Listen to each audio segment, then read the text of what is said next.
Welcome to Defense Briefing. The content of the briefing includes U.S. military grounds V-22 Osprey aircraft after fatal Japan crash. Thursday briefing. I Was Only 19 remains a powerful anthem for Australian soldiers as it turns 40.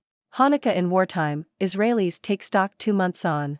Key Republican slams lax enforcement of China tech trade curbs. U.S. military grounds V-22 Osprey aircraft after fatal Japan crash. Reuters. The U.S. military has grounded its fleet of V-22 Osprey aircraft following a crash that killed 8 people last week. Japan has also grounded its small fleet of the tiltrotor aircraft.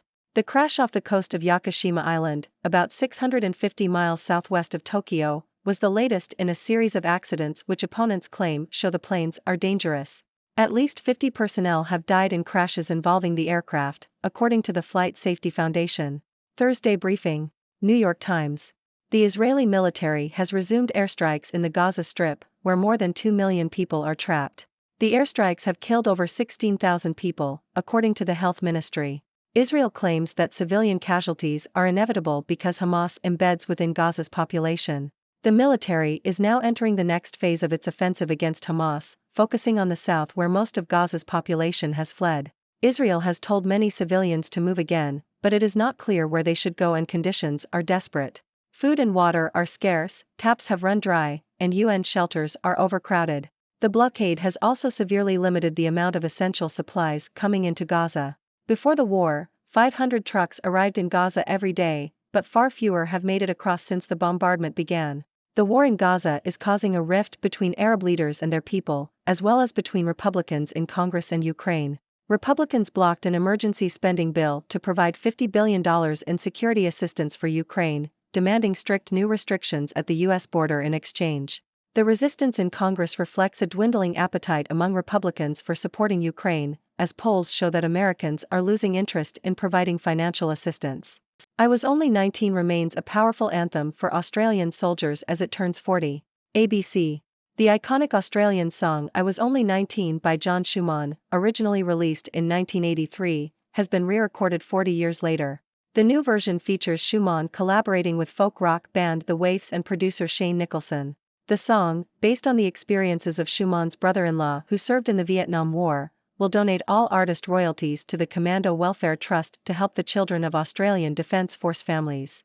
The new version of the song has a unique sound with the addition of multiple instruments and a female voice.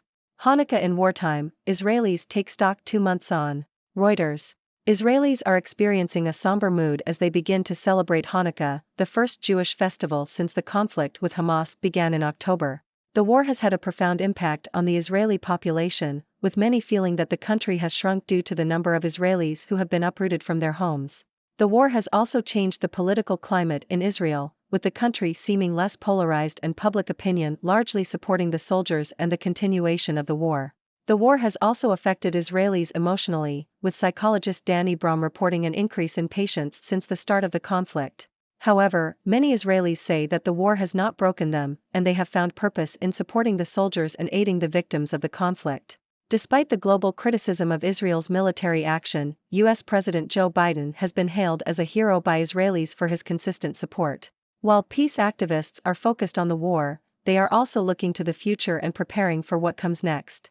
Key Republican slams lax enforcement of China tech trade curbs. Bloomberg. The U.S. Commerce Department has been accused of prioritizing trade with China over the enforcement of export controls in a 61-page report criticizing the Bureau of Industry and Security, BIS. The report, published by House Foreign Affairs Committee Chairman Michael McCaul, argued that BIS had approved the export of sensitive technologies to Chinese companies too readily and had been slow to penalize those that violated U.S. regulations. The report called for BIS to expand the types of technologies and companies it controls and to adopt a clear denial policy for shipments of controlled technology to China. Orban frustrates EU's $30 billion effort to force him into line. Bloomberg. The European Union, EU, is likely to unfreeze up to a third of the $30 billion of funding it suspended for Hungary last year, after the country met initial conditions for reducing political interference in the courts. However, the suspension of funds has failed to push Prime Minister Viktor Orban to reverse his campaign against liberal democracy. Instead, Orban has extended his influence in Hungary. The EU has set out 27 conditions for Hungary to meet, including protecting academic freedom and LGBTQ rights. However, these conditions are unlikely to address the informal means of coercion employed by Orbán's government. Hungary argues that the EU is unfairly targeting it, and there is no clearly defined rule of law standard for EU member states.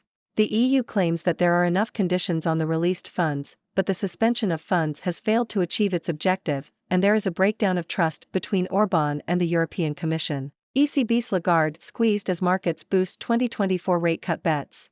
Bloomberg. The European Central Bank, ECB, will update its forecasts next week, with economists predicting a lower inflation outlook. Traders are now betting on an interest rate cut as soon as March 2023, with the rate falling to 2.5% by the end of 2024. The ECB has indicated it will not rush to act, with some officials warning that inflation could quicken again. Economists have revised their outlooks, with Goldman Sachs predicting a cut as soon as April 2023. The ECB's forecasts will determine how far it is willing to push against market expectations. She tells EU leaders the two sides must work on political trust. Bloomberg. Chinese President Xi Jinping has called for the European Union, EU, and China to enhance cooperation and mutual trust. His comments came as EU leaders met with Chinese officials in Beijing for the first in-person summit in 4 years. The EU has been pressing China to address economic frustrations, and the meeting was expected to cover issues such as data flows and market access. EU officials are also expected to ask China to crack down on Moscow's use of banned technologies and goods, which it has been accessing via China. Ukraine funding fight stokes new fears over U.S. reliability. Bloomberg. Concerns are mounting over the U.S. commitment to support Ukraine's fight against Russia as the 2024 U.S. election nears. On Wednesday, President Biden accused Republicans of playing chicken with our national security when they blocked $66 billion in emergency Ukraine aid. Some observers fear that tying domestic political demands to a foreign policy priority sets a dangerous precedent, especially as the U.S. is supporting a democracy against an aggressor seeking to undermine American influence. Musician with Moody Blues and Wings was McCartney's right-hand man. The Sydney Morning Herald. Denny Laine, a former member of the Moody Blues and Wings, has died at the age of 79. Laine was a singer and guitarist with the Moody Blues before joining Wings, Paul McCartney's band following the Beatles. Laine was a prominent member of both bands, singing lead vocals on the Moody Blues hit Go Now, and co-writing Wings' Mull of Kintyre, which became the best-selling single in the UK, outselling all the Beatles singles. Laine was born Brian Frederick Hines on October 29, 1944, in the Channel Islands and grew up in Tyseley, Birmingham. He began his musical career in local bands, including Denny Laine and the Diplomats, before joining the Moody Blues. After leaving Wings, Laine continued to work as a solo artist, recording several albums and touring. He was inducted into the Rock and Roll Hall of Fame with the Moody Blues. Laine is survived by his wife, Elizabeth, and 5 children. Hello, viewers. It's your favorite observer from the 6 Degrees world, Dr. Six. Today, we have a mix of news from around the world. Let's dive right into it. First up, the U.S. military has grounded its V-22 Osprey aircraft after a crash in Japan that claimed 8 lives. This incident adds to the growing concerns about the safety of these tilt-rotor planes. Meanwhile, Israel has resumed airstrikes in the Gaza Strip, causing immense suffering for the trapped population. The war in Gaza is not only affecting the people but also causing a rift between Arab leaders and their citizens, as well as between Republicans in Congress and Ukraine. Speaking of war, Australians are commemorating the 40th anniversary of the iconic song I Was Only 19 by John Schumann, which tells the story of soldiers in the Vietnam War. Moving on, a key Republican accuses the U.S. Commerce Department of prioritizing trade with China over enforcing export controls. This report highlights the need for stricter regulations to protect sensitive technologies. In Europe, the European Union is facing frustration as Hungary's Prime Minister Viktor Orbán continues his campaign against liberal democracy, despite conditions set for the release of funds. In the financial world, the European Central Bank is facing pressure to cut interest rates as inflation outlooks decline. Meanwhile, Chinese President Xi Jinping calls for enhanced cooperation and trust between the EU and China. Lastly, we mourn the passing of Denny Laine, a talented musician who was a member of the Moody Blues and Wings. His contributions to the music world will always be remembered. That's all for today's briefing, folks.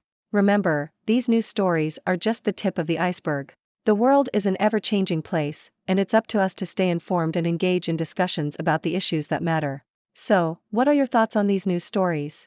Do you have any questions or opinions? Let's hear them. Thank you for tuning in. The content above showcases the latest briefing reports and analytical synopses, thoughtfully curated by the 6Do team. These insights stem from a wide array of reputable media outlets, think tanks, government sources, and specialized experts worldwide. We encourage you to explore these sources for a comprehensive perspective. Keep in mind that while the content may not always align with the official standpoint of 6Do Brief, it's not meant to be taken as absolute directives for decision-making.